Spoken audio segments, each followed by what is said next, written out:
करीब 6 महीने तक दफन रही हत्या की एक दहला देने वाली घटना, जिसमें अपनी लीव इन पार्टनर के मर्डर के बाद उसके बॉडी पार्ट को एक एक कर ठिकाने लगाया, पर आसपास के लोगों को उसके खूनी खेल की भनक तक नहीं लगी थी। जब यह भेद खुला तो सारे शहर में हाहाकार मच गया। यह कहानी पूरे देश को हिला देने वाले श्रद्धा मर्डर कांड की है, जिसके तमाम रहस्यों की कड़ियों को दिल्ली पुलिस ने अपनी चार्जशीट में जोड़कर श्रद्धा के हत्यारे की पाप कुंडली तैयार की है। हत्याकांड का खूनी खेल।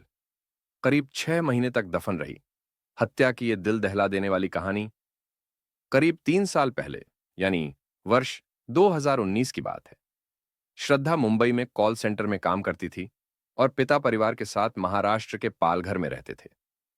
मुंबई में बतौर कॉल सेंटर में काम करने के दौरान उसकी मुलाकात फूड ब्लॉगर आफताब अमीन पूनावाला से हुई। मुलाकात का सिलसिला दोनों को एक दूसरे के करीब ले आया। दोनों एक दूसरे से प्यार कर बैठे। वर्ष 2019 में श्रद्धा और आफताब दोनों एक दूसरे से इस कदर प्यार करने लगे कि उन्होंने साथ जिंदगी बिताने का फैसला कर लिया। वहीं श्रद्धा ने प्रेमी आफताब का जिक्र परिवार में किया तो पिता विकास वकार और उनकी पत्नी ने इस रिश्ते से साफ मना कर दिया। यहीं से परिवार से श्रद्धा की दूरी बढ़ गई। तलखी इस कदर कि पिता पुत्री एक दूसरे से फोन पर भी बात करने से कतराने लगे। श्रद्धा के दिलो दिमाग पर आफताब के प्यार का जादू सिर चढ़कर बोल रहा था। आफताब पर श्रद्धा इस कदर फिदा थी कि उसे खामियां नजर ही नहीं आ रही थीं। मुंबई में ही श्रद्धा ने माता पिता से मुलाकात की और वर्ष 2019 में बताया था कि वो आफताब के साथ रिश्ते में है। वहीं पिता वकार ने आफताब के मुस्लिम होने का तर्क देते हुए शादी से साफ इनकार कर दिया। इस पर श्रद्धा ने पिता के मुंह पर कह दिया कि वो 25 साल की है और अपने फैसले खुद ले सकती है।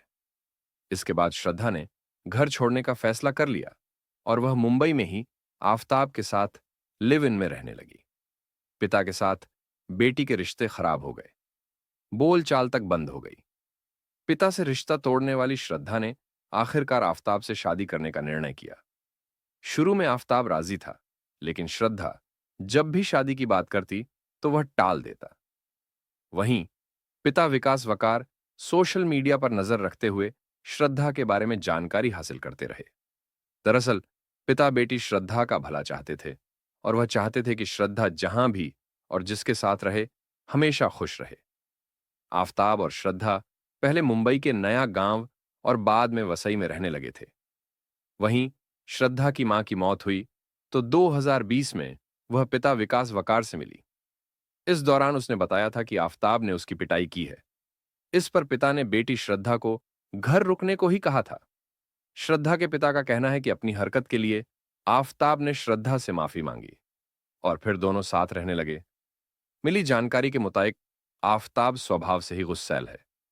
पिता और पुत्री के बीच की दूरी भी आफताब की वजह से बढ़ी। इस बीच श्रद्धा और आफताब मई 2022 में मुंबई से दिल्ली शिफ्ट हो गए और फिर पिता ने भी बेटी से बातचीत बंद कर दी। जानकारी मिली है कि दोनों ही परिवार श्रद्धा और आफताब की शादी के लिए राजी नहीं थे। ऐसे में कभी कभार आफताब इसके लिए श्रद्धा के परिवार के लोगों को भी दोष देता था। श्रद्धा ने आफताब के साथ दिल्ली शिफ्ट होने की बात अपने क्लासमेट लक्ष्मण को बताई थी। श्रद्धा के पिता लक्ष्मण के संपर्क में थे, इसलिए बेटी के बारे में जानकारी मिल जाती थी। इसके अलावा श्रद्धा सोशल मीडिया पर भी सक्रिय रहती थी, जिससे उसके बारे में जानकारी मिलती रहती थी। पिता लगातार बेटी श्रद्धा के बारे में जानकारी अथवा अपडेट सोशल मीडिया से ही लेते थे। पिता विकास वकार और श्रद्धा के बीच हर तरह से दूरी बढ़ गई थी। दोनों के बीच फोन पर भी बातचीत बंद थी। इस बीच 18 मई 2022 को दिल्ली के मेहरौली इलाके के छतरपुर में आफताब ने श्रद्धा का घर में कत्ल कर दिया। हैरत की बात यह है कि कत्ल करने के बाद चालाकी दिखाते हुए आफताब ने सोशल मीडिया पर ऐसा दिखाया कि वह श्रद्धा के साथ है और बेहद खुश है। ऐसे में शक होने की कोई गुंजाइश ही नहीं थी।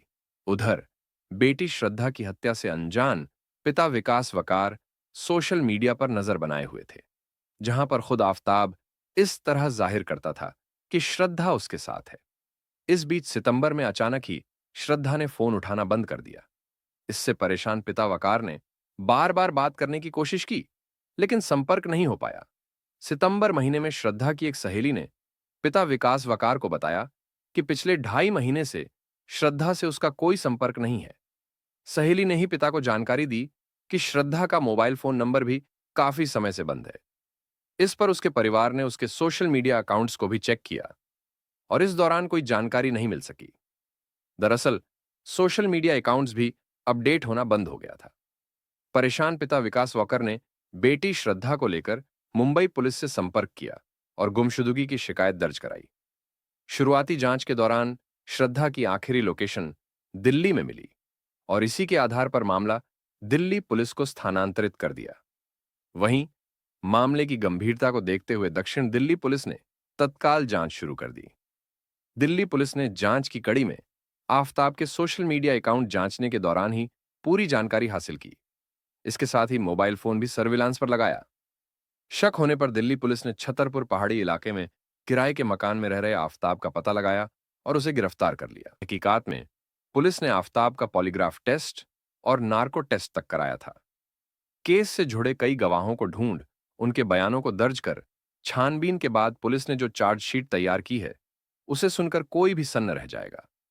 6,629 पन्नों की चार्जशीट में श्रद्धा के कत्ल के आरोपी आफताब के खूनी खेल की पूरी कहानी दर्ज की गई है।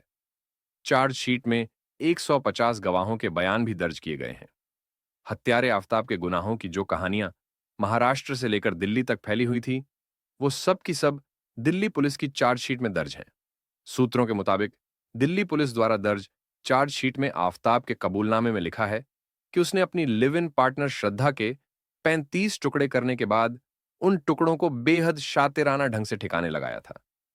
पुलिस की पूछताछ के दौरान हत्यारे आफताब ने सारे राज खोलते हुए कहा कि हम दोनों के बीच झगड़े होते थे, इस कारण हमारा ब्रेकअप हो गया था।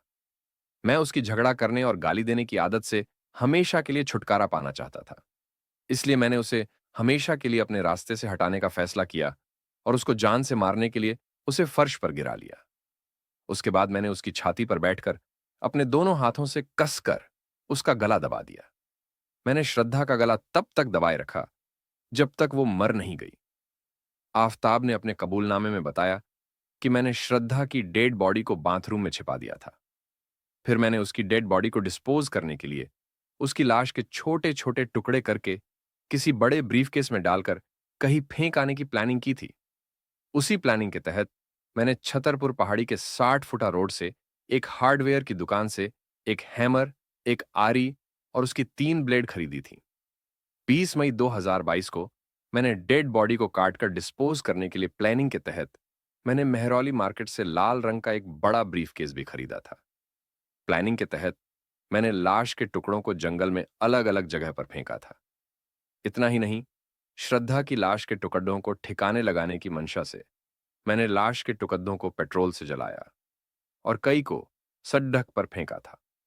आफताब ने बताया कि मुझे डर था कि श्रद्धा के सिर और दोनों बाजुओं से उसकी पहचान हो सकती थी, इसलिए मैंने लाश के वो तमाम टुकड़े अपने पास फ्रीजर में रखे हुए थे। वारदात के करीब 3 से 4 महीने बाद मैंने उसके सिर और चेहरे को ब्लो टॉर्च से डिसफिगर कर दिया था। उन टुकड़ों को भी मैंने छतरपुर एनक्लेव के जंगल में फेंक दिया था और उसके बाल और कपड़ों को 60 फुटा रोड के कोने पर रखे बड़े बड़े डस्टबिन में डाल दिया था। मैं उन औजारों जिससे मैंने श्रद्धा के बॉडी पार्ट्स को काटा था उनको रिकवर करवा सकता हूं। आफताब ने कहा कि मैंने श्रद्धा का मर्डर करके उसकी बॉडी को काट कर अलग अलग जगह फेंक कर मिटाए हैं। मुझसे गलती हो गई, मुझे माफ किया जाए। दिल्ली पुलिस की चार्जशीट में आफताब के गुनाहों का पूरा कच्चा चिट्ठा दर्ज है। पुलिस ने कहा कि उन्हें उम्मीद है कि चार्जशीट के 6,000 से ज्यादा पन्नों में दर्ज गुनाह की कहानी, गवाहों के बयान और पुख्ता सबूतों की बिनाह पर आफताब को उसके की सजा जरूर मिलेगी।